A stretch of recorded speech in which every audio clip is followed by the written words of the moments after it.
Fala galerinha, vamos dar continuidade ao nosso estudo sobre a apresentação inicial da disciplina de Biologia Molecular. Nessa aula, mais especificamente, a gente vai falar um pouco mais de detalhe sobre a estrutura dos ácidos nucleicos, ok? Pois bem, pessoal, rapidamente aqui uma breve introdução.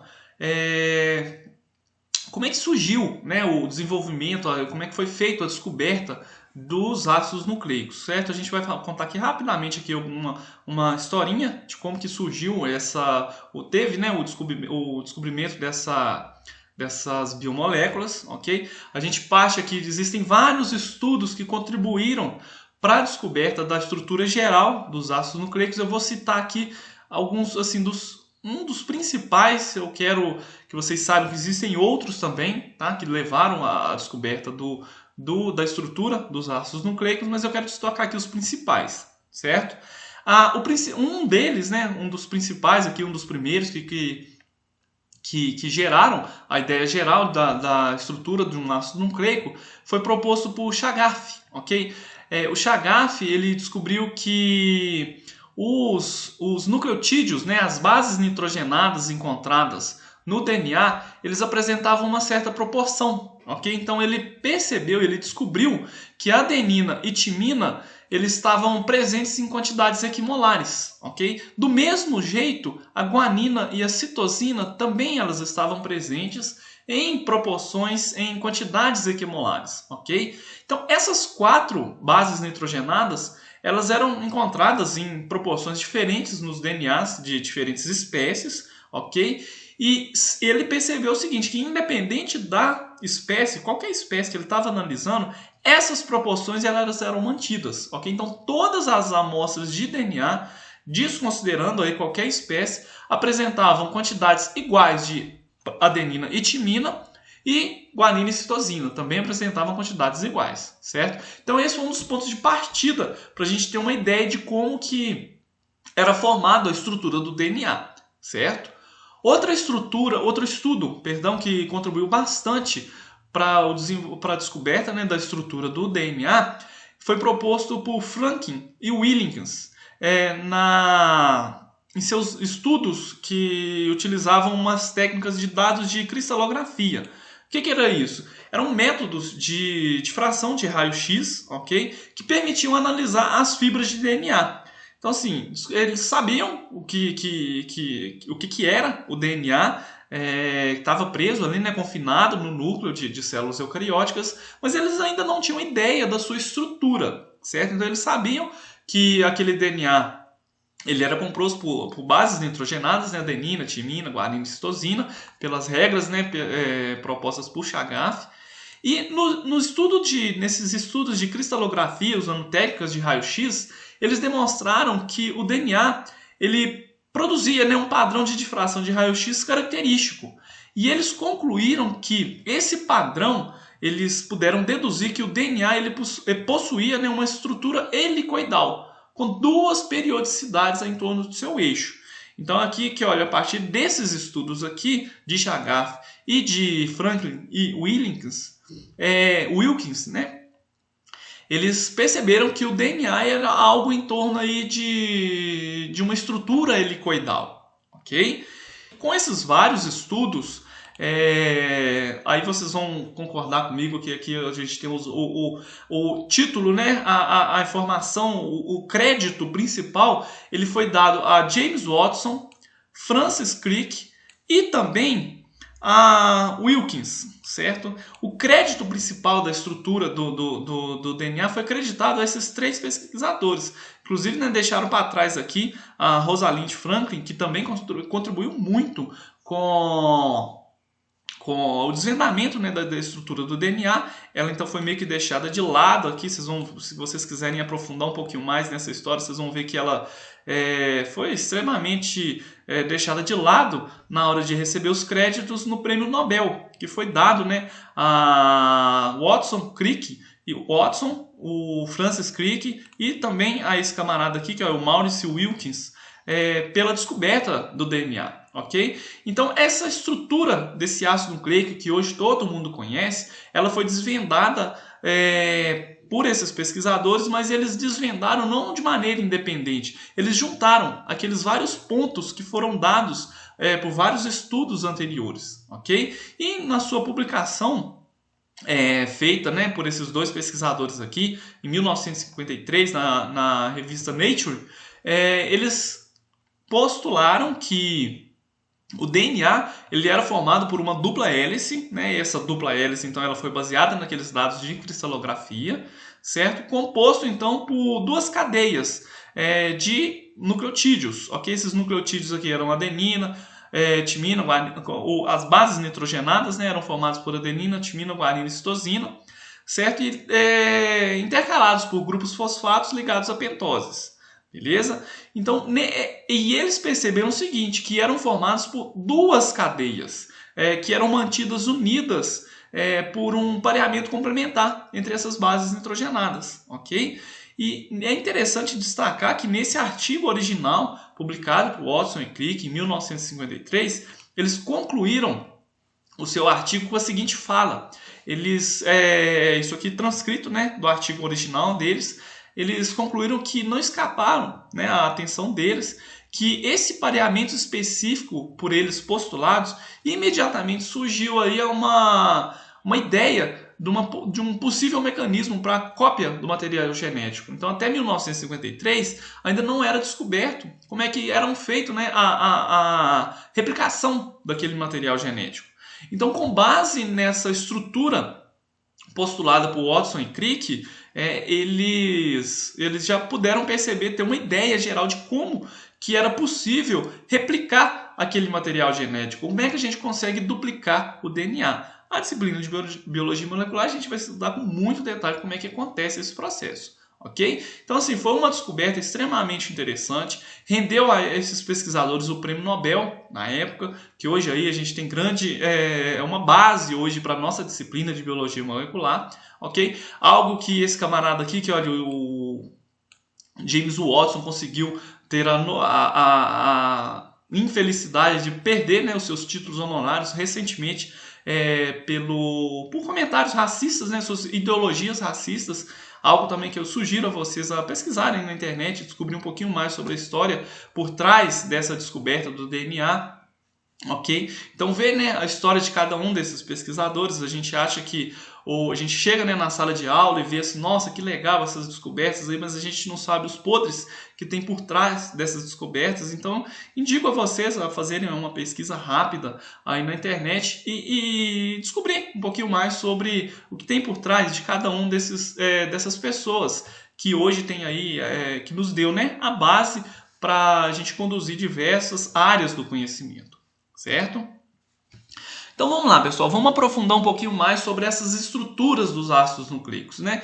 Que no início foi postulada por esses pesquisadores, né? Watson e Crick principalmente. Bom, a estrutura primária desses polímeros de nucleotídeos é que vão dar origem aos ácidos nucleicos, certo? A gente viu, né, na última aula o que era um nucleotídeo. O nucleotídeo é formado por uma base nitrogenada, uma pentose e um grupamento fosfato, ok? Para formar os ácidos nucleicos, a gente tem a ligação entre esses nucleotídeos, beleza?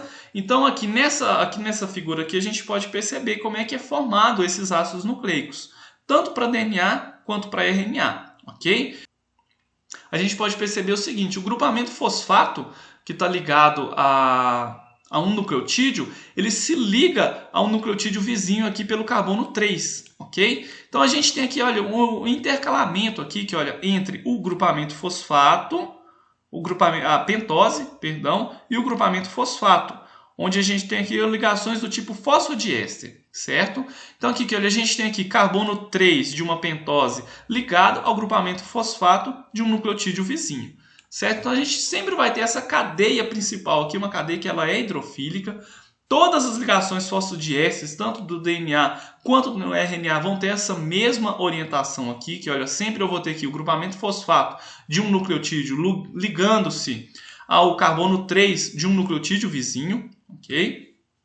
Tendo essa orientação aqui, ok? Na outra extremidade aqui, que olha, a gente tem a única diferença é que a base nitrogenada aqui, que olha, a base nitrogenada, no açúcar aqui eu tenho uma pentose e do lado de cá eu tenho uma desoxipentose. Eu tenho desoxirribose de um lado e ribose do outro.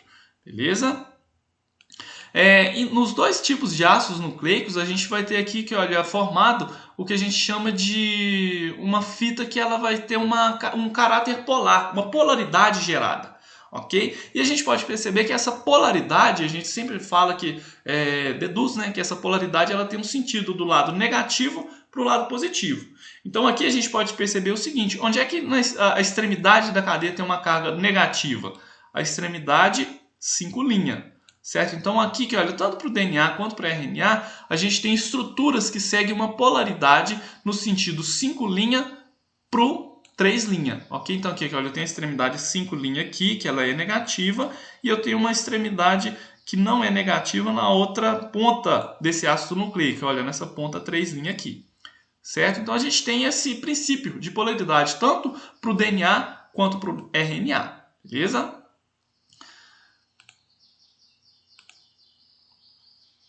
Pessoal, o Watson e Crick, eles descobriram então que essa interação entre as bases nitrogenadas era as que melhor explicavam, né, a regra de Chagall, onde a adenina era igual, as concentrações de adenina era igual a timina e de guanina igual a de citosina, certo? É importante a gente perceber o seguinte, que quando o Watson e Crick eles postularam, né, o seu modelo, e com base, né, nas regras de Chagall propostas em 1947, eles propuseram o seguinte, né, o Watson e Crick, que para formar aquela dupla hélice no seu modelo proposto, as bases nitrogenadas elas deviam se complementar, certo? Então a gente teria uma interação entre, e aí ele baseou, né, nas suas regras, nas regras de Chagall, onde guanina interagia com citosina e adenina com timina, certo?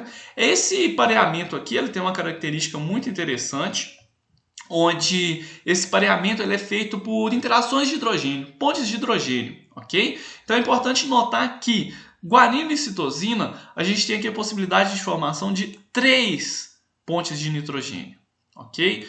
Diferente do que acontece com adenina e timina, onde a gente tem a possibilidade aqui, que é de formar 2 pontes de hidrogênio, beleza? Essa é a razão pelo fato, essa descoberta, né, é a razão pelo fato do DNA que tem uma quantidade maior de guanina e citosina ser mais difícil de separar uma fita da outra, quando a gente compara com aquele DNA que tem uma proporção maior de adenina e timina, certo? Simplesmente pela interação mais forte que a gente tem aqui, olha, de citosina e guanina, beleza? Então, quando o Watson e Crick eles construíram o seu modelo, eles tiveram que decidir, né? Eles perceberam que o seu modelo era formado por 2 fitas complementares uma à outra, certo? Então não eram fitas idênticas. Essas fitas, então, elas eram complementares, onde de um lado a gente tinha citosina interagindo com o outro lado com a guanina e adenina interagindo com a timina, certo? Então essas fitas elas não são iguais, elas são complementares, ok? E eles tiveram, aqui o grifo aqui saiu esquisito. Então eles tiveram que propor no seu modelo uma orientação para essas fitas. Essas fitas elas se orientavam tudo para o mesmo lado ou eram uma de lado oposto ao outro, ou seja, no sentido aqui, certo? Então uma orientação antiparalela ela produziu ali um modelo que seria mais convincente, certo? Então olha aqui, a gente teria aqui um sentido para um lado aqui nessa fita, nessa fita de um lado aqui do ácido nucleico e de outro lado na fita complementar. Certo? O que é esse lado, Ricardo? Você está falando um para um lado, outro para o outro. Seria o seguinte, que olha, deixa eu limpar aqui para ficar mais fácil de entender. Numa fita, a gente teria o sentido 5', 3'. Do outro lado, a gente invertia essa fita. O 5' e 3' estaria para o outro lado. Então é só a gente imaginar esse sentido da polaridade aqui, que olha, 5', 3'. Numa dessas orientações, a gente teria 5' aqui, olha, 5' para o lado de cá, olha aqui o grupamento fosfato, indo em direção ao outro lado. Então, ó, a direção 5', 3' estaria de baixo para cima, e na fita complementar, a direção 5', 3' estaria de cima para baixo. Ficou claro? Vocês conseguiram entender essa definição de orientação antiparalela? Só a gente pegar aqui os grupos fosfatos, que olha, o grupo fosfato não está no carbono 5', aqui ele está de um lado, e aqui o grupo fosfato da extremidade está do outro lado. Então eu tenho orientações antiparalela. paralelas, beleza? E essas fitas, elas são orientadas, elas são estabilizadas por duas interações, certo? A primeira delas, a gente acabou de ver, é as pontes de hidrogênio. Ok? Então, as pontes de hidrogênio aqui, 3 para interação citosina e guanina e 2 para adenina com timina. Ok?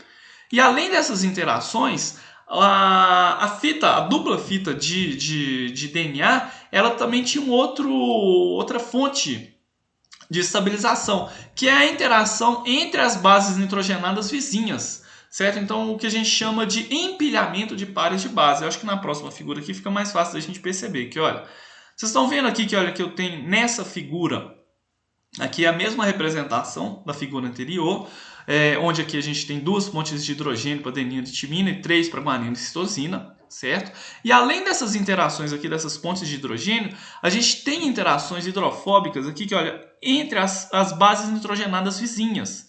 Imagine comigo que aqui essas bases nitrogenadas, por elas terem estrutura, aquela geometria basicamente planar, é como se eu estivesse colocando moedas uma em cima da outra, certo? É o que a gente chama de empilhamento.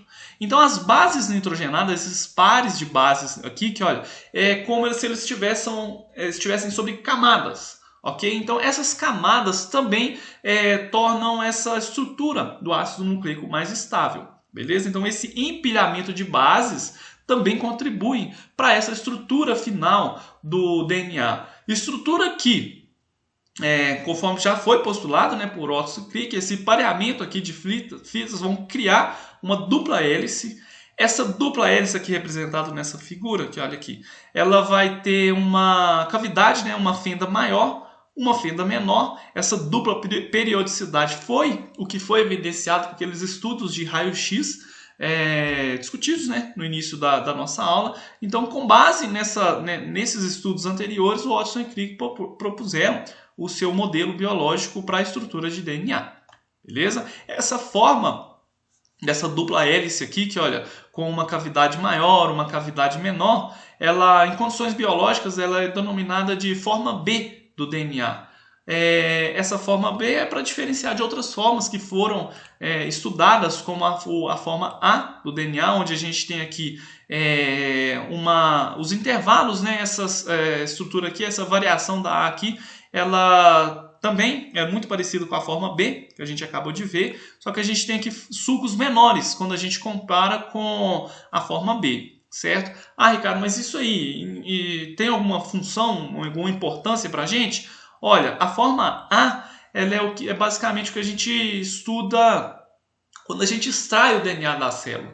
A forma B seria aquela forma como se a gente pudesse dizer em vivo, certo? E aqui a forma A seria uma forma mais desidratada quando a gente faz estudos, né? Utilizando algumas técnicas de visualização de DNA, beleza? A forma Z é uma outra forma de estrutura de DNA que, ao invés de ter uma conformação com a hélice dobrando para a direita, uma espiral para a direita, como a gente tem aqui na forma A e na forma B, ela tem um sentido invertido, ok? É como se a dupla hélice girasse para o outro lado. Ok? Então, as formas usuais de DNA, essa hélice que a gente pode representar aqui, que, olha, ela tem um giro em torno do seu próprio eixo para a direita. Ok? Essa forma Z aqui, ela tem para a esquerda. Ela já foi evidenciada em alguns materiais genéticos e ela tem alguma função de regulação. Ok? Essa forma Z aqui. Mas aqui a gente vai principalmente estudar essa forma B, que é a que é encontrada no material genético de organismos vivos. Beleza? Além dessa estrutura, desse duplex que a gente acabou de ver, existem algumas estruturas incomuns no DNA que vão envolver pareamentos diferentes desse pareamento duplo que a gente acabou de ver. Okay? A gente pode evidenciar no DNA a possibilidade, né, de interações de 3 bases nitrogenadas, formando o que a gente chama de triplex, ou seja, 3 fitas de DNA, e 4 fitas também desses ácidos dessa cadeia polipeptídica, tá, ok? Formando o tetraplex. Normalmente essas interações também estão envolvidas na regulação do processo de expressão gênica, beleza? E essa descoberta, né, pessoal, dessa estrutura do DNA, dessa dupla hélice que a gente acabou de ver, ela imediatamente sugeriu respostas, então, a duas questões centrais na época. A primeira era como que a informação genética, para especificar para um organismo a síntese de proteínas, a síntese de RNA, ela era armazenada de uma maneira química. Como é que a gente consegue armazenar uma informação genética de uma forma química? E a segunda questão, que a gente também vai responder com a biologia molecular, era como que essa informação ela poderia ser duplicada, certo? E passada de geração para geração. A resposta para essa segunda questão, ela já veio naquele momento da descoberta, onde, como a gente tinha fitas complementares numa célula, essas fitas elas poderiam se separar, formando aqui, dando a possibilidade de síntese para duas novas fitas complementares, gerando aqui que, olha, dois ácidos nucleicos que seriam idênticos, ok? Então essa duplicação do DNA ela já foi descoberta antes mesmo da comprovação de como que era feita essa replicação, certo? Simplesmente pelo postulado que o Watson e Crick fizeram na sua descoberta, né, no seu artigo inicial ali, desenvolvendo a estrutura do DNA, beleza? Então a gente vai ter momentos na nossa disciplina para estudar tanto como acontece esse processo de replicação e como que as informações genéticas elas estão dispostas de maneira química nessa estrutura do DNA, beleza? Só para a gente fechar essa aula rapidinho, a gente falou das estruturas do DNA, vamos falar aqui rapidinho também das estruturas do RNA, tá ok? O RNA, a gente viu que ele é uma molécula de fita simples, normalmente, tá? Ele é considerado um intermediário entre a informação genética do DNA e a síntese de proteínas, ok? O RNA, existem vários tipos de RNA dentro de uma célula, de um organismo vivo. A gente vai ver que o DNA, o ácido nucleico que a gente acabou de discutir, ele tem basicamente a função de armazenar informação genética, ok? Já o RNA, existem várias funções para diferentes tipos de RNA.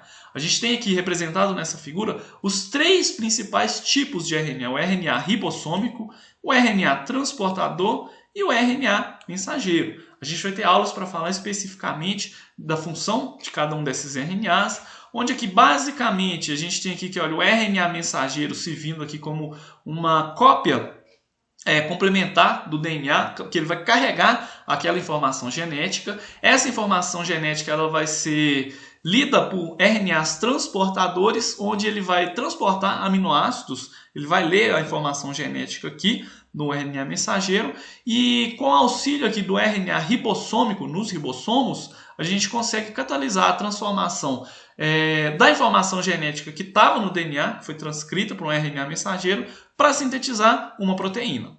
Okay? Então, assim, a gente vai ter aulas com bastante carinho, com bastante cuidado, para falar de cada um desses processos. Okay? Aqui, rapidamente, eu gostaria de destacar que o RNA ele é composto também por nucleotídeos. Temos a ribose no RNA, diferente do que acontece no DNA, okay? Que temos a desoxirribose. A base nitrogenada aqui é substituída, né? A gente tem uracila no lugar de timina, beleza? No RNA. O RNA normalmente ele possui fita simples, ok? Por que eu estou falando ele normalmente? Porque daqui a pouquinho a gente vai discutir um pouquinho mais das possibilidades de formações de diferentes estruturas para o RNA, ok? Mas a princípio ele é sintetizado na forma de fita simples, ok? Essa fita simples ela pode ter uma orientação helicoidal, assim como no RNA, beleza? No entanto, graças à sua capacidade de se dobrar e formar diferentes estruturas, ela pode formar fitas autocomplementares. O que seria isso, Ricardo? O RNA é de fita simples, não é? Ele é de fita simples. No entanto, a sua sequência aqui eu posso ter regiões que podem ser complementares entre si. Okay? Então eu posso ter aqui a possibilidade que, embora essa estrutura seja de fita simples, ela pode exibir com frequências muitas das vezes regiões formando dupla hélice. Estão vendo aqui que olha esse esqueminha aqui, que olha essa figura? Essa figura aqui ela é uma dupla hélice formada pela complementação, pela complementaridade dentro da própria fita de RNA. Okay? Então aqui eu posso formar estruturas parecidas com grampos, com alças, ok? Então devido a essa capacidade de formar, né, a complementaridade entre a mesma fita de ácido nucleico, ok? E além disso, a gente tem aqui uma possibilidade a mais de complementaridade entre pares de bases nitrogenadas, do que não acontece lá no DNA. No DNA a gente tem lá a interação adenina com timina, guanina com citosina, ok? Aqui no RNA a gente tem essa possibilidade aqui também, que olha, de guanina interagindo com uracila, ok? Essa guanina interagindo aqui com uracila é um pareamento que a gente chama de pareamento do tipo não Watson-Crick, ok? É um outro tipo de pareamento, ele tem duas pontes de nitrogênio e ele contribui aqui ainda mais para essa possibilidade de formação aí de duplas hélices com o RNA, beleza? Aqui que olha um exemplo de RNA que tem aqui uma estrutura bem característica são os RNAs transportadores. O RNA transportador, quando ele é sintetizado como um ácido nucleico de fita simples, ok? No entanto, após ser sintetizado, ele sofre mudanças nas suas conformações e ele, por ser uma molécula relativamente pequena, ele vai consistir então nessa única fita de RNA, porém ela vai estar dobrada numa estrutura tridimensional que vai ter uma característica muito específica, ok? Então, na sua estrutura tridimensional, ela vai aparecer aqui com um L, que olha aqui, um L torcido, ele vai ter aqui vários segmentos de dupla hélice, ok? E essa dupla hélice, na verdade, não é devido a duas hélices, mas a uma interação dentro da mesma fita de RNA, ok? E quando a gente consegue desenhar essa estrutura aqui, se eu pudesse esticar essa estrutura tridimensional do RNA transportador, a gente tem aquela estrutura que normalmente a gente conhece como RNA transportador, que tem aquela característica de formar um trevo aqui, olha, com 4 braços, ok? Aquela estrutura de RNA transportador característico, a gente tem aqui algumas regiões de interação, né, da fita simples de RNA transportador. A gente tem aqui alguns segmentos que se interagem, que são complementares. Alguns segmentos aqui vão formar alças, ok? Então, vendo aqui, olha, eu tenho um braço de um lado, outro braço de outro. Eu vou ter aqui um segmento que é o que a gente chama de anticódon, que a gente também vai estudar com mais detalhe qual que é a função desse braço aqui do RNA transportador. Qual que é essa função do outro braço aqui, que é de carregar um aminoácido na hora da síntese das proteínas. Então a gente tem aqui vários pontos importantes nessa estrutura do RNA transportador. A gente também vai ter uma aula mais específica para falar da função desse tipo de ácido nucleico, ok? Mas basicamente a gente tem aqui regiões onde são responsáveis por fazer a leitura, né, do RNA mensageiro. A gente tem aqui um outro braço que é responsável por carregar o aminoácido que vai ser utilizado para a síntese de proteínas, e esses dois outros braços aqui estão basicamente envolvidos na interação com os ribossomos, beleza? Pois bem, a gente vai ficando por aqui nessa videoaula. Na próxima aula a gente vai discutir um pouquinho mais sobre algumas outras características químicas dos ácidos nucleicos que vão ser importantes para o bom entendimento da nossa disciplina de biologia molecular, ok? No mais, deixo aquele abraço para todos vocês.